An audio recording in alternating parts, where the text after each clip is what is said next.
오늘 이 시간 색다른 치유의 역사를 경험하라. 색다른 치유의 역사를 경험하라. 라는 제목으로 하나님의 말씀을 증거합니다. 우리는 우리가 보는 것이 삶의 전부인 것처럼 생각할 때가 있다는 거죠. 우리 인간은 근시안적인 사고를 가지고 있어요. 그래서 내가 보는 것이 전부라고 생각할 때가 있어요. 그렇지만 우리의 삶은 보이는 것보다 보이지 아니하는 것들이 더 크고 광대하다는 거예요. 우리가 보지 못하는 거지만 하나님은 그 보이지 않는 세계 속에서 우리 가운데 역사하고 계신다. 그러니까 우리가 볼 수 없는 더 많은 영적인 세계가 존재하고 있음을 우리가 바라봐야 한다는 것이죠. 그래서 우리의 영의 눈을 열면 보이지 않는 것들이 보이기 시작합니다. 우리가 빙산의 일각이다 라는 말을 종종 쓰죠. 빙산이 물 밖으로 나와 있는 부분은 작다라는 거예요. 보이지 않는 그 많은 빙산의 본체가 있다. 우리 신앙도 사실은 그러하다는 거예요. 우리가 눈에 보는 세상은 1차원이에요. 그런데 이 보이지 않는 1차원을 넘어선 많은 영적인 세계가 존재한다. 그래서 우리가 영의 눈을 열어야만 그것을 볼 수 있게 되십니다. 오늘 주께서 우리의 영의 눈을 여셔서 볼 수 없는 것들을 보고 들을 수 없는 것들을 듣게 되는 역사가 일어나기를 원합니다. 오늘 이 예배가 우리의 영의 눈이 열리고 하늘의 신령한 것을 바라보는 귀한 은혜의 시간이 될 수 있기를 주님의 이름으로 축원합니다. 오늘 본문은 예수께서 벳세다의 맹인을 고치시는 장면입니다. 이 사건은 다른 복음서에는 등장하지 않아요. 오직 마가복음에만 등장합니다. 본문은 우리에게 독특한 아주 색다른 치유 역사를 보여주고 있어요. 우리는 예수께서 어떤 치유 방법을 사용하셨는지, 어떤 치유 과정을 사용하셨는지를 보게 될 것입니다. 마가복음 8장 22절에 이렇게 말씀합니다. 함께 읽겠습니다. 시작. 벳세다의 이름에 사람들이 맹인 한 사람을 데리고 예수께 나와 손대시기를 구하거늘. 예수께서 벳세다에 이르십니다. 사람들이 맹인 한 사람을 예수께 데리고 오고 있는 거예요. 맹인이 스스로 예수께 나온 것이 아닙니다. 주변 사람들이, 주변 친구들이 강제로 맹인을 데리고 예수께 나온 것입니다. 마가복음 10장에 보면 여리고에 사는 맹인 바디메오가 등장하죠. 바디메오는 친구들에 이끌려 예수께 나온 게 아니에요. 바디메오는 자기 발로 직접 예수께 나온 거예요. 예수께서 여리고에 방문하신다는 소식을 듣고 예수님께 달려가는 거예요. 그리고 주변 무리들이 바디메오를 꾸짖었어요. 잠잠하라, 조용하라. 네가 감히 어떻게 예수께 나오냐? 너 예수께 범접할 수 없다. 라고 막 혼내는 거예요. 그럼에도 불구하고 바디메오는 다윗의 자손 예수여 나를 불쌍히 여겨 주십시오. 다윗의 자손 예수여 나를 불쌍히 여겨 주십시오. 내가 보기를 원하나이다. 라고 고백합니다. 자신의 의지로 예수께 나왔고 간절히 예수님께 부르짖어서 그 눈을 뜨게 되었다. 그런데 오늘 본문에 나타나는 소경은 그런 게 아니에요. 자기가 눈을 뜨고 싶은 생각도 없었어요. 완전히 절망과 자포자기의 심정이었다. 볼 수 없으니 아무런 희망이 없어졌죠. 그래서 그냥 절망 속에 살아가고 있었던 거예요. 그런데 주변 친구들이 이 맹인을 이끌고 예수님께 나아갔다는 거죠. 마가복음 2장에 보면 내 친구가 중풍병자를 데리고 예수님께 나오는 장면이 등장하죠. 내 친구가 중풍병자를 예수님께 데리고 가려고 했어요. 그런데 무리들이 너무 많아서 예수님께 다가갈 수 없었던 거예요. 그래서 어떻게 합니까? 지붕을 뚫었죠. 지붕을 뚫고 침상을 내려 중풍병자를 예수님 앞으로 데려갑니다. 오늘 본문에 나타난 맹인을 예수님께 데려온 친구들, 또 마가복음 2장에 나타난 중풍병자를 예수님께 데려온 친구들, 그들은 모두 병자의 의지가 아니라 친구들의 믿음에 의해서 예수님께 나아가게 되었다라는 것이죠. 마가복음 2장 5절에 이렇게 말씀합니다. 우리 마가복음 2장 5절 한번 읽겠습니다. 시작. 예수께서 그들의 믿음을 보시고 중풍병자에게 이르시되 작은 자야 내 죄사함을 받았느니라. 아멘. 예수님 뭐라고 말씀하세요? 중풍병자의 믿음이 아니었던 거예요. 그렇죠? 중풍병자의 믿음으로 죄사함 받고 치료받은 게 아니었다. 누구의 믿음? 주변 친구들. 그들의 믿음을 보셨다고 했어요. 중풍병자를 예수님께 데리고 왔던 그 내 친구의 믿음을 보시고 그들을 치료하셨다. 오늘 본문도 마찬가지예요. 벳세다의 맹인은 스스로 예수님께 나아가고자 하지 않았어요. 예수님께 나아갈 만한 믿음이 없었어요. 그런데 주변 친구들이 그를 이끌고 예수님께 나아갔어요. 친구들의 믿음이 대단했던 거죠. 예수님께 이 맹인이 나아가기만 하면 이 맹인이 볼 수 있다라는 확신이 있었던 거예요. 믿음이 있었던 거예요. 그래서 그 친구들이 이 맹인을 예수께 이끌고 갔다는 것이죠. 여러분들, 우리가 인생에 아무런 소망이 없을 때가 있어요. 내가 뭔가 이루고자 하는 열정도 사라질 때가 있어요. 어떨 때 그런가요? 너무 상황이 절망적인 거예요. 지금 내가 처한 상황이 너무 절망적이고 낙심스러운 거예요. 그러면 아무런 소망이 없을 때가 있잖아요.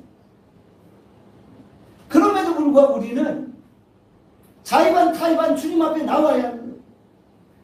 혹시 내가 주님께 나올 만한 믿음이 없을지라도 우리 주변의 이웃들에 의해서 이끌려 주님 앞에 나오기만 하면 우리 인생에 하나님의 은혜가 있는 거예요. 내 믿음이 아니라 내 주변 이웃들의 믿음을 가지고 그들에게 이끌려 내가 주님 앞에 나옵니다. 그럼에도 불구하고 내 인생에 구원과 치유와 회복의 역사가 일어난다는 사실을 우리가 기억해야 합니다. 그러니까 내가 누구와 교제하느냐는 매우 중요한 거예요.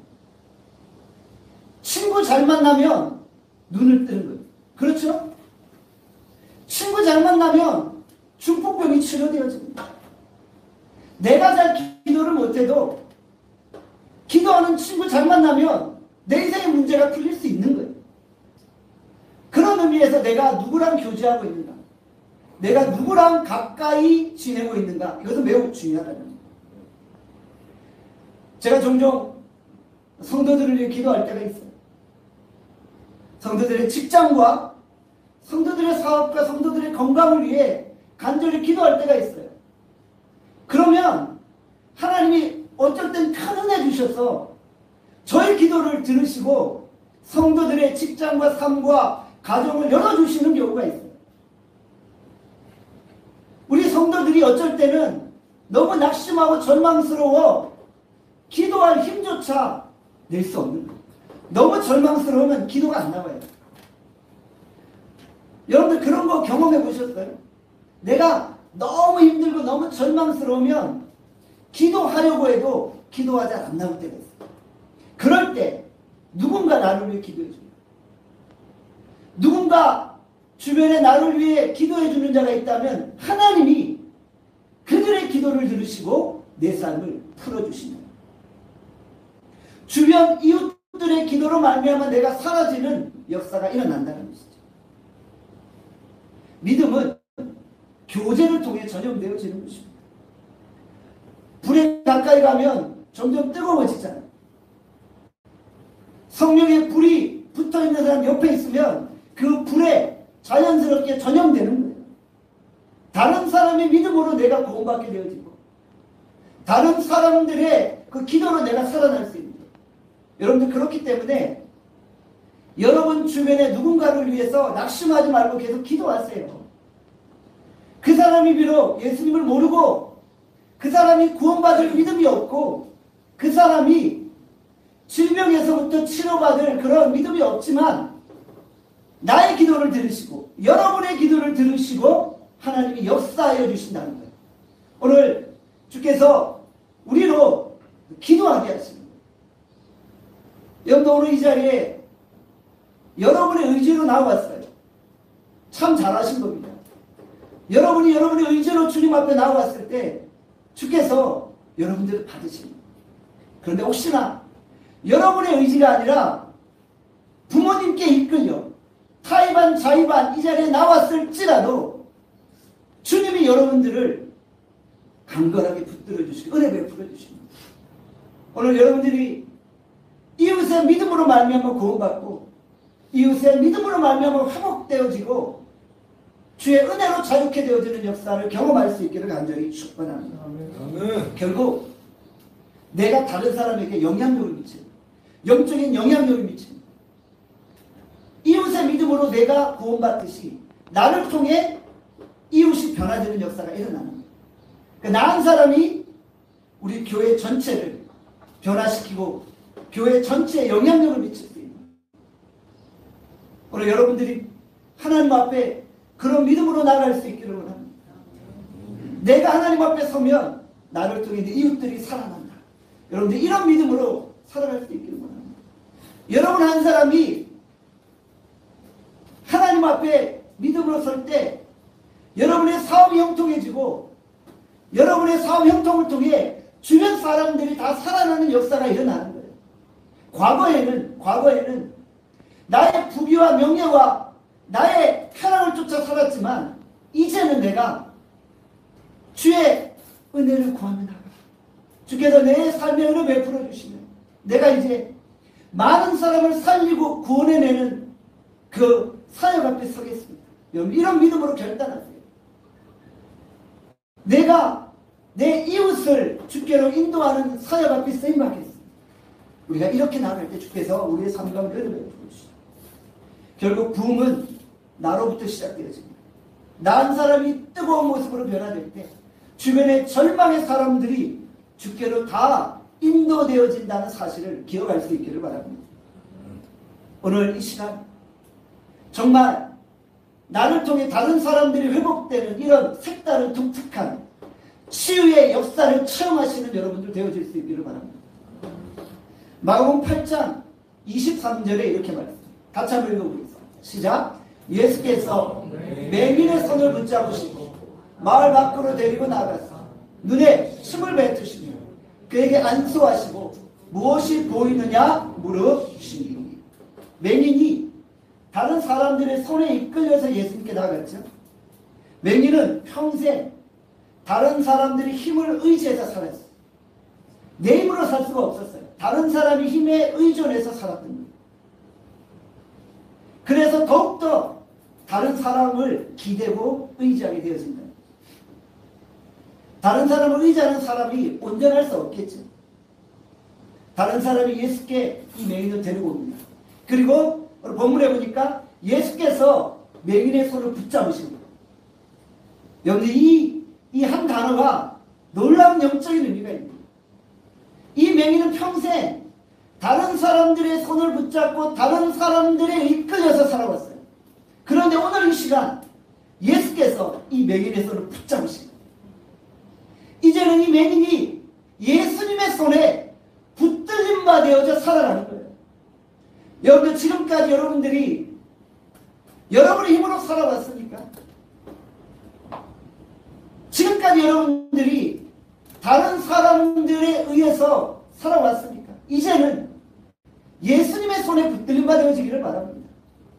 이제부터는 여러분들이 예수님의 손에 이끌려서 살아갑니다. 이제는 여러분들이 예수님의 손에 의존하여 살아가는 은혜를 경험할 수 있기를 간절히 축원합니다. 우리가 예수님과 함께 걸어 우리가 예수님의 옷자락만 꼭 붙들고 걸어가는 거예요. 혈류병하는 여인이 어떻게 치유함을 받았어요? 내가 예수님의 옷가에 손을 대기만 해도 나으리라 라는 믿음이 있었잖아요. 예수님의 손을 잡을 필요도 없어요. 그냥 예수님의 옷가에 살짝 손만 대도 내 병이 낫겠다. 이런 믿음이 있었죠. 그래서 수많은 군중을 뚫고 겨우 예수님의 옷자락에 손을 댔잖아요. 그때 치유가 나타나. 하물며 여러분, 우리가 예수님의 손을 붙잡을 때 예수님의 능력이 우리 가운데 보입니다. 예수님의 손을 붙잡을 때 예수님의 그 영광과 치유와 구원과 회복의 역사, 부의 역사가 일어나는 거예요. 예수님의 손이 여러분과 함께하면 여러분들이 무슨 일을 해도 여러분 인생은 열리는 것입니다. 예수님의 손이 여러분과 함께할 때 여러분의 인생에 시온의 대로가 열리는 점이 있습니다. 오늘 우리가 이런 믿음으로 예수님의 손을 붙잡읍시다. 오늘 예배 시간에 우리가 다른 사람을 의지하던 손을 이제 놔놓고 예수님의 손에 이끌림바 되어질 수 있기를 간절히 축원합니다. 예수님이 이 맹인을 어떻게 치유하셨는지, 이전과 다른 독특한 방법, 색다른 방법으로 치유하셨죠. 본문에 보니까 눈에 침을 뱉으셨어요. 눈에다 직접 퇴퇴 이러면서 침을 뱉으신 거예요. 손에 침을 묻혀가지고 이렇게 바른 게 아니라 그냥 바로 얼굴에 대고 침을 뱉으신 거예요. 그리고 안수하신 거예요. 안수하셨다는 것은 터치하신 것이죠. 관심과 사랑의 표현이죠. 이 맹인을 너무 사랑했기 때문에 안수하시며 그를 치료하십니다. 저도 때때로 안수할 때가 있어요. 저는 안수를 아주 자주는 안 해요. 자주는 안 하는데 경우에 따라 안수할 때가 있어요. 안수할 때 주께서 성령으로 강력하게 기름 부으십니다. 병든 자를 위해 안수할 때 그 병이 치료되어지는 역사가 일어납니다. 문제와 어려움으로 고통당하는 자를 위해 안수할 때 주께서 치료하십니다. 직장을 구하려고 몸부림치는 자를 위해 안수할 때 주께서 그 직장을 열어주십니다. 저희 기도를 들으시고 하나님이 역사하실 때가 있다는 거예요. 안수는 일반적인 기도의 방식인 거죠. 그런데 예수님은 독특하게 눈에 침을 뱉으시며 안수하셨다. 요한복음 9장에 보면 예수께서 땅에 침을 뱉으시고 진흙을 으깨서 맹인의 눈에 바르시고 그 맹인을 치료하신 경우가 있어요. 침을 땅에 뱉으시고 진흙을 으깨서 맹인의 눈에 바르시고 뭐라고 말씀하셨어요? 실로암에 가서 실로암 못에 가서 씻으라. 그러면 낫게 되어질 것이다. 그렇게 해서 치료하신 경우가 있습니다. 직접은 아니고 땅바닥에 침을 뱉으신 경우도 있는데 지금은 직접 얼굴에 뱉으십니다. 이 침을 뱉는다는 게 상당히 모욕적인 거예요, 사실. 성경에서도 침을 뱉는 걸 모욕적으로 표현했어요. 예수님이 십자가에 못 박이실 때 어떤 일이 벌어졌어요? 군병들이 예수님을 막 모욕하면서 침을 뱉었잖아요. 아주 모욕적인 거예요. 아주 모욕적인 거예요. 왜 예수님이 이런 방법을 사용하셨을까요? 왜 절망 가운데 있는 이 맹인에게 침을 뱉으셨어요? 안 그래도 인생에 소망이 없는 사람인데 침까지 뱉어가며 모욕을 주셨을까? 우리 한번 생각해 봐야 되겠죠. 바로 이 맹인에게 시각적 효과, 청각적인 자극을 주기 위해서랍니다. 이 맹인은 전혀 삶에 소망이 없었던 거예요. 전혀 인생에 의미가 없이 살아갔던 거예요. 그에게 예수님은 다시 한번 자극을 주시고 맹인이 침을 느꼈겠죠. 퇴퇴했으니까. 느끼는 거예요. 그리고 자신의 연약한 그 한계를 다시 한번 철저히 깨닫는 거예요. 여러분, 우리가 다 영적으로 죄인들이잖아요. 죄인이라는 게 무엇인가요? 죄인이라는 건 모욕스러운 거예요. 절망스러운 거예요. 바로 이 침을 뱉으시는 것은 우리의 본래 영적인 모습을 보여주고 있는 거예요. 예수 믿기 전 우리는 겉으로는 멀쩡한 인생이었지만 영적으로는 다 모욕당할 그런 죄인 같은 존재예요. 철저히 내 자신을 보게 하시고 그 가운데 나를 구원해 주신 그 예수 그리스도의 은혜를 체험합니다. 제가 종종 안수할 때 침을 뱉는다고 한번 생각해 보세요. 누가 저한테 와서 안수를 받겠어요? 목사님 더러워요! 그러면서 근처에 오지도 않겠죠. 저는 침 안 뱉습니다. 염려마십시오. 여러분들 우리가 뭘 볼 수 있어요? 예수님은 다양한 방법으로 치유 역사를 일으키신다는 거예요. 예수님은 너무나도 치유 역사를 버라이어티하게 이루고 계신다는 거예요. 예수님이 굳이 사실은 침 뱉을 필요가 있나요?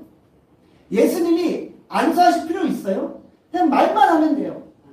그 전에 가까이 갈 필요도 없어요. 그냥 멀리서도 치료될지어다, 눈이 뜰지어다 한마디만 하면은 다 눈이 뜨는 거예요. 그런데 예수님의 치유 사역을 쭉 살펴보면 똑같은 게 없어요. 다 다양하게 역사하십니다. 어떨 때는 말씀하셨어요. 그 어떨 때는 말씀하시고 안수하셨어요. 어쩔 때는 눈에 침을 뱉으셨어요. 또 어쩔 때는 눈에 침을 안 뱉으시고 땅바닥에 침을 뱉으셨어요. 또 어쩔 때는 말도 안 하셨는데 그냥 누가 옷자락을 만지니까 거기서 치유가 나타난 거예요. 성경 보면 어떨 때는 베드로의 그림자가 지나가는데 병든 자가 낫게 되어주는 역사가 일어났어요. 놀랍지 않나요? 또 어쩔 때는 베드로의 앞치마를 손에 쥐고 병든 부위에 앞치마를 올려놓으니까 병이 나왔어요. 여러분들 성경에 나오는 이 치유는 너무나도 다양하고 버라이어티하다는 거예요. 예수님의 치유는 언제나 똑같지만 그 방법은 다양했다. 예수님의 치유는 언제나 회복과 구원을 일으켰지만 방법은 매번 똑같지 않다는 거예요. 우리 하나님은 다양하게 일하시는 분이에요. 병든 자의 형편이나 상황이나 처지를 따라 다양하게 접근하고 계십니다. 이것이 바로 예수님의 성육신적인 치유 방법인 거예요. 그 사람의 형편과 상황에 따라 환경에 따라 다양하게 역사하십니다. 뭔가 이런 예수님의 다양한 색다른 치유 방법을 통해 우리에게 말씀하십니다. 어떠한 상황 속에서도 예수님의 치유는 나타났습니다. 꼭 예수님의 치유가 교회에서만 나타나는 게 아니에요. 꼭 예수님의 치유가 담임 목사님이 안수했어야만 나타나는 게 아니라는 거예요. 여러분이 직장에서, 여러분이 가정에서, 여러분이 일터에서, 혹은 지하철에서, 혹은 공장에서 어디서든지 내가 내 안에 거하시는 예수님을 붙잡을 때, 그 손을 붙잡을 때 그 자리에서 치유가 나타날 수 있다는 거예요. 예수님의 치유는 너무나도 버라이어티하고 다양하다는 것을 우리가 고백하는 거예요. 여러분 인생의 문제 앞에서 우리가 이 맹인같이 절망하고 낙심하지 마시고 내가 지금 일하고 있는 현장, 카페, 길거리, 지하철 그곳에서 내가 주의 손을 붙잡는 그리고 하나님의 그 임재하신 그 치유 역사를 체험하시길 바랍니다. 우리가 하나님의 역사를 너무 획일적이고 기계적으로 생각할 때가 있어요. 자기 경험만이 진리라고 생각해요. 제가 서두에 이런 말씀드렸죠. 우리는 내가 보는 세계가 전부라고 생각하는 거예요. 근시안적인 사고를 가지고 있는 거예요. 그러니까 내 경험의 한계를 벗어나지 못할 때가 있는 거예요. 그런데 나의 체험이 한계가 있음을 우리가 기억합니다. 하나님은 내 체험 안에 제한되지 않는 분이라는 것을 기억합니다. 그렇기 때문에 나의 체험을 다른 사람에게도 강요할 필요가 없는 거예요. 그 사람에게는 하나님이 너무나도 다르게 역사하시는 거예요. 완전히 다르게, 완전히 색다르게 역사하는 거예요. 그러니까 내가 만난 하나님은 나밖에 몰라요. 어떨 때는 다른 사람들의 이야기도 저 사람이 도저히 이해할 수 없는 거예요. 왜요? 내가 버라이어티하게 역사하시는, 색다르게 역사하시는 나만의 하나님을 체험했기 때문이에요. 그렇기 때문에 우리가 다른 사람의 체험이나 역사를 우리가 재단할 필요도 없고 판단할 필요도 없다는 거예요. 나의 체험, 나의 경험은 그저 나의 경험일 뿐입니다. 다른 사람은 주께서 다른 방식으로 역사하십니다. 그러니까 100명이면 100명 전부 다 하나님이 다르게 만나주십니다. 여러분 한 사람 한 사람에게 독특하게 주께서 만나주십니다. 오늘 예배를 통해서 그런 하나님을 경험하시길 바랍니다. 나에게 독특하게 다가오시고 역사하시는 나만의 하나님을 만나시기를 바랍니다. 하나님은 너무 버라이어티 하십니다. 여러분들 수박이 속이 빨갛잖아요. 그것이 우리의 대부분의 고정관념이잖아요. 그런데 수박의 속이 노란색도 있다니까요. 노란 수박 보셨죠? 노란 수박 먹어보셨죠? 우리가 그냥 수박은 속이 빨간색이야. 거기에 고정되면 노란색 보면은 이해가 안 되잖아요. 이건 수박 아니야. 근데 그것도 수박이다. 하나님이 그렇게 역사하십니다. 참외는 노란색이잖아요. 그런데 파란색 참외가 있어요. 파란색 참외를 보면 이거 참외 아니야 라고 생각하는데 진짜 참외는 아니에요. 오늘 우리가 이렇게 우리의 시각을 넓혀야 돼요. 내 경험을 넘어서서 역사하시는 하나님 오늘 우리가 찬양합니다. 우리가 지역적인 특성을 가지고 사람들을 평가할 때가 있어요. 고정관념인 거예요. 경상도 사람은 이래, 뭐 전라도 사람은 이래 라고 생각할 때가 있는데 여러분들 그렇지 않아요. 저는 안 그런 많은 사람들을 경험하고 보았다는 거예요. 이것도 우리가 어떤 사실의 고정관념으로 규정지어서는 안 된다는 거예요. 내가 모르는 부분이 있고요. 내가 경험하지 못한 많은 영적인 세계가 있다는 사실을 우리가 기억해야 합니다. 근데 우리 신앙생활을 도식화하는 것은 왜 위험하다. 우리가 신앙생활을 도식화하면요. 너무나도 자유로우신 성령님을 옥에 가둬놓는 거예요. 내 마음에 가둬놓는 거예요. 근데 우리 성령께서는 자유로우신 거예요. 진리를 알지니 진리가 너희를 자유케 하리라고 했잖아요. 성령님 너무 자유로워서 막 자유롭게 일하기를 원하시는데 우리가 성령님을 완전히 가둬놓을 때가 있다는 거예요. 오늘 성령께서 내 인생에서 마음껏 일하시도록 내버려 두시기를 간절히 오늘 예수님이 우리 인생의 다양한 방법으로 치유의 역사를 일으키심을 고백합시다. 색다른 방법으로 치유하시는 그 역사를 우리의 삶 가운데 체험할 수 있기를 바랍니다. 마가복음 8장 24절에서 25절의 말씀입니다. 같이 한번 읽겠습니다. 시작. 쳐다보면 사람들이 보이나이다. 나무 같은 것들이 걸어가는 것을 보나이다. 이에 그 눈에 다시 안수하시니 그가 주목하여 보더니 나아서 모든 것을 밝히 보는지라. 아멘. 오늘 본문에 보니까 예수께서 두 번 안수하시는 장면을 보입니다. 앞에 한 번 안수하셨어요. 눈에 침을 뱉고 안수하셨어요. 그리고 나서 예수님이 질문하신 거예요. 그랬더니 이 맹인이 사람들이 보이는데 나무 같은 것들이 걸어 다니는 것을 보나이다 라고 말씀하셨죠. 한 번 안수하셨어요. 그리고 예수님이 또다시 눈에 안수하시는 거예요. 오늘 본문은 예수님의 두 번의 안수를 보여주고 있는 거예요. 오늘 이것도 색다른 치유의 역사입니다. 예수님이 왜 굳이 두 번 하셨을까요? 의사가 1차 수술했는데 수술 실패했어. 여러분들 허리 아프신 분들 수술한다고 능사는 아닙니다. 1차 수술해서 허리가 더 악화되는 경우가 있더라고요. 1차 수술했는데 안 났어. 그래서 2차 수술 또 합니다. 예수님이 그렇게 하신 건가요? 1차 안수를 했는데 맹인이 안 났어. 그래서 2차로 안수하신 건가요? 그런 거 아니잖아요.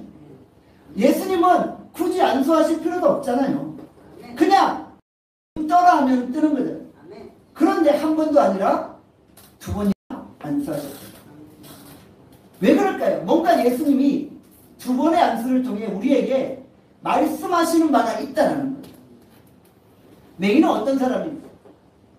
자기의 힘이 아니라 타인의 힘이 이끌려서 예수님께 나아간 사람입니다. 바디메오 같이 막 열정적으로 낳고 싶었던 그런 맹인이 아니었던, 간절함도 없었어요.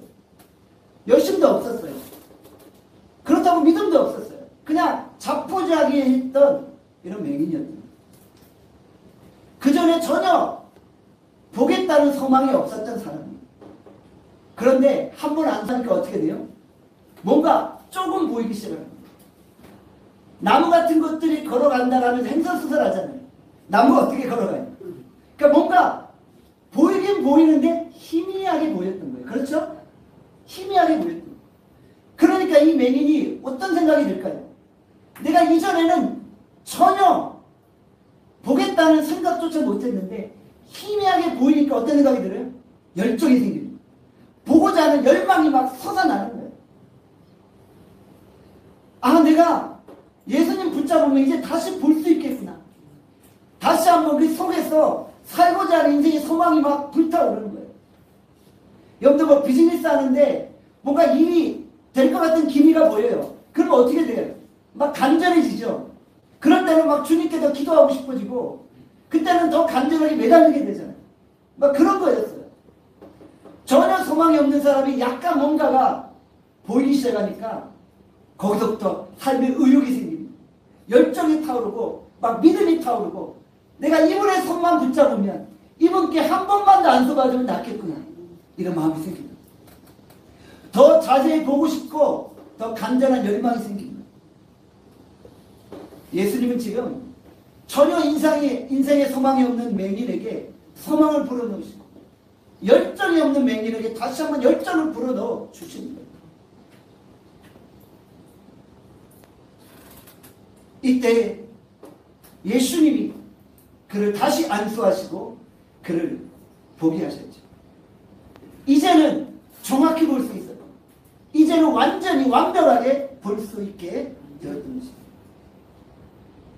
오늘 우리는 절망 가운데 있는 맹인의 회복을 통해 우리의 신앙을 보게 되는 거예요.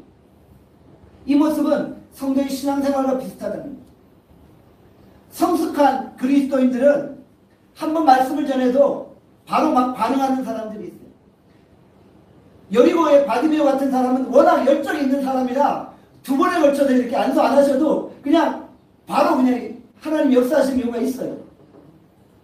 그런데 미숙한 성도들은 한 번에 역사하시는 것이 아니라 그 속에서부터 이 절망을 완전히 다 사라지게 하고 삶의 의욕과 열정을 회복시키시기 위해서 두 단계로 점진적으로 단계적으로 역사하시는 거예요.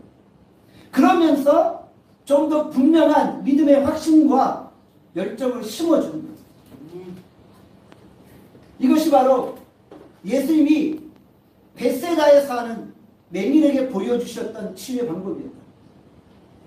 어떤 신학자는 이 두 번에 걸친 안수를 물세례와 성령 세례로 이해합니다. 우리가 물세례를 받았어요. 그런데 물세례를 받았다고 막 성령 충만하고 주의 뜻대로 살려고 하는 열정이 생기고 그러진 않잖아요. 그런 경우도 있고 그렇지 않는 경우도 있잖아요. 그런데 뭘 받아야 돼요? 성령 세례를 받는 거예요. 1차 안수 받고 다시 한번 2차 안수를 통해 불일 듯 성령 역사가 일어나요. 물세례 받았어요. 그런데 아직 뭔가 내 신앙생활이 냉랭해요. 그때 다시 한번 성령 세례를 받는 거예요. 그리고 이제 비로소 성령의 사람으로 성령의 손에 의탁하여 살아가는 거예요. 성령 받으니까 어떻게 돼요? 이제는 보이지 않던 것들이 밝게 보이는 거예요. 이전에는 희미하게 보이던 것들이 이제 비로소 밝게 보이는 거예요. 정확하게 완전하게 보이는 거예요. 내가 과거에 볼 수 없었던 그 영적인 세계들이 펼쳐지는 거예요. 하나님의 그 거룩한 꿈과 비전이 보이고 인생의 소망이 보이고 삶의 이유가 분명해지는 거예요. 그리고 이제는 성령의 손에 의탁하여 살아가게 되어 진다라는 것이죠. 우리도 마찬가지. 우리가 하나님 앞에 신앙생활하며 걸어갈 때 순서가 있고 단계가 있는 거예요. 한 번에 모든 일들이 다 이루어지고 한 번에 신앙이 다 성숙해지는 게 아니에요. 신앙의 단계가 있잖아요. 그 단계를 거쳐서 점진적으로 하나님의 사람으로 온전케 되어진다는 사실을 우리가 기억해야 됩니다.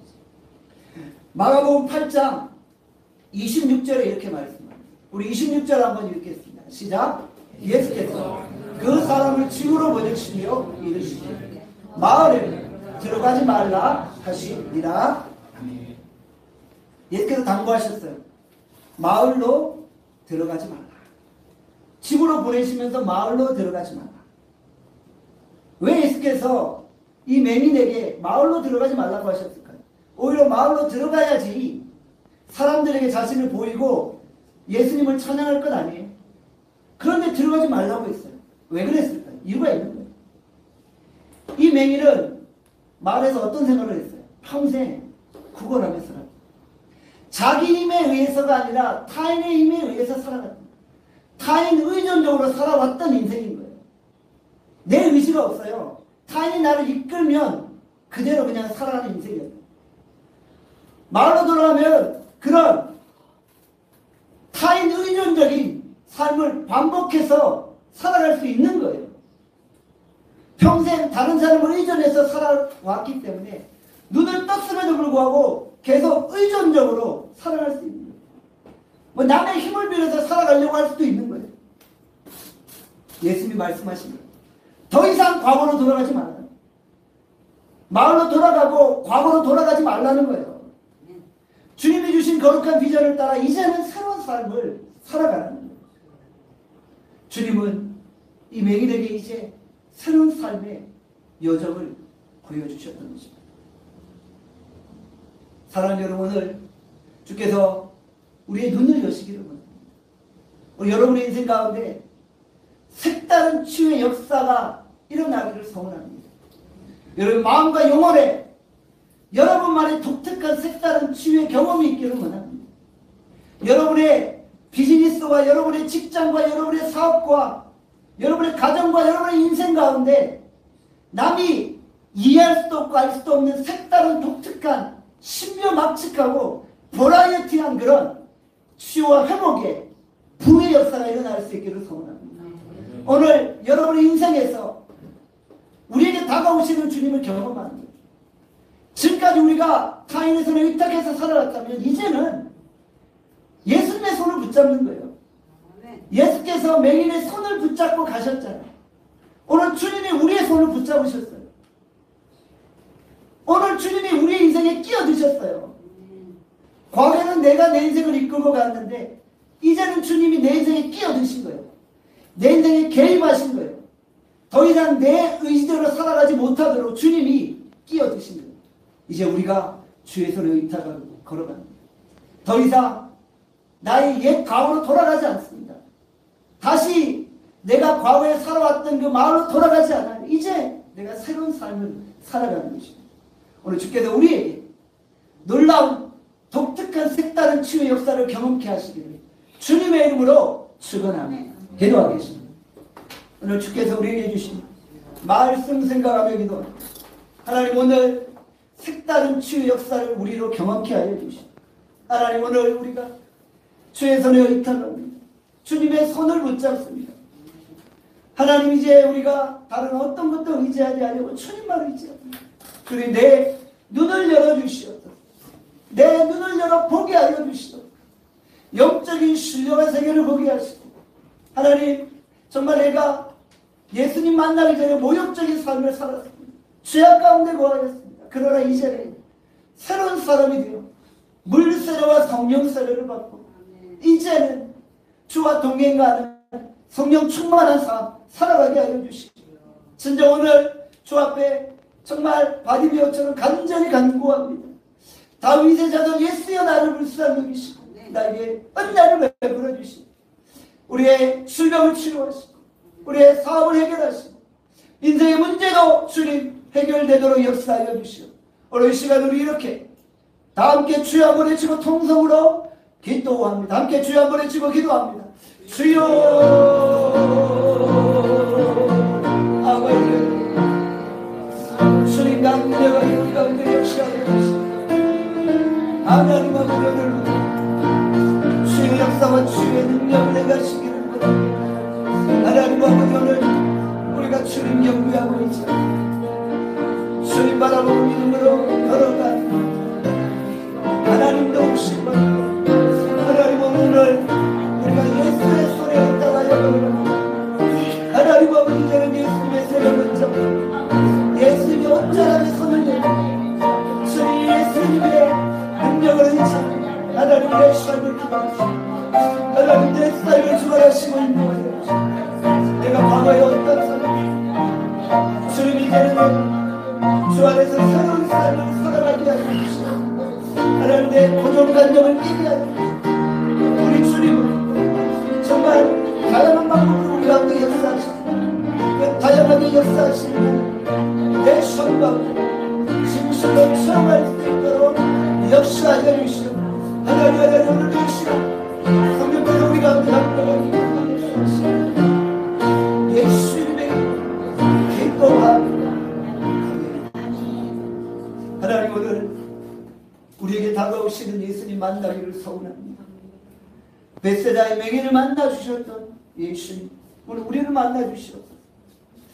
우리가 주의 손에 의탁하여 살아갑니다. 주님 우리의 손을 꼭 붙잡아주세요.